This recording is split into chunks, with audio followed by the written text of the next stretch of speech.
We have received no information to that effect. In fact, when we spoke to the CEO of Bank of Baroda about the story, he was also surprised like us and confirmed that they had neither closed the account nor had they any intention to close it. In fact, this is what I would call fake news. And now, your statement yesterday suggested you thought this was another campaign against Oak Bay. What do you mean by that? Well, as I've read headlines today, starting with Bank of Baroda shutting Gupta accounts, when the family and the companies involved make it clear that there has been no information or evidence to that effect, what other conclusion can you draw? We've seen this happen countless times. A story with no named sources, there are never any named sources, gets trailed by every type of media house, and then it becomes the truth. We saw with money allegedly being flown out of the country. We've seen it with the amount of state contracts Oak Bay was alleged to have had. It's the same strategic playbook every time. It's an excuse to write an inaccurate headline, followed by an inaccurate story, and then finished with any other negative noise at the end of the article. For example, just last year, we had a query from a media house regarding the family leaving the country with 6 billion rand. We refused to, actually threatening legal action, and then noticed that they did not publish. A week later, it got to a political party, and the next thing we knew, that Julius Malema was talking about the family leaving the country with 6 billion rand in cash. And do you think the family doesn't get a fair hearing? No, I don't think it does. We are media rivals to some of the other publications, so it doesn't suit them to be fair. It happened with the finer detail of the state capture report. There are now these sworn affidavits stating that Mr. Ajay Gupta did not meet Deputy Finance Minister Jonas.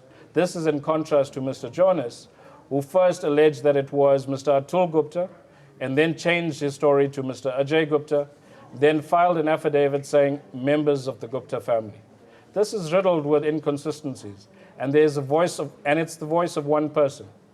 3 people dispute Jonas's version, yet many media houses only writes his accusation as if it was fact. A lot more was made of the cell phone records. There's no cell phone records mentioned by or place Mr. Jonas or Mr. Ajay Gupta at the location at the time. And Mr. Jonas alleges his meeting took place with him. But the media doesn't want to write that either. So no, I don't think the family gets a fair hearing.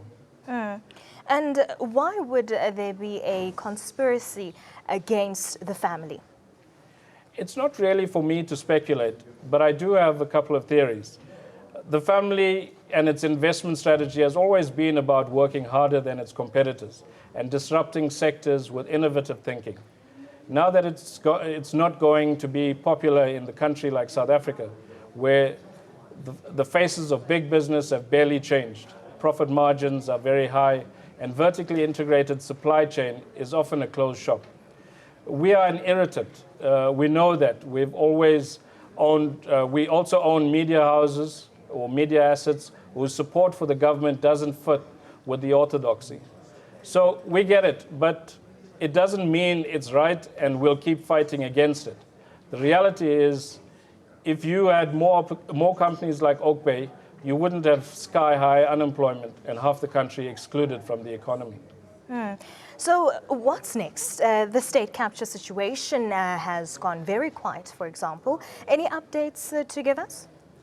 Our position is that is what it's always been.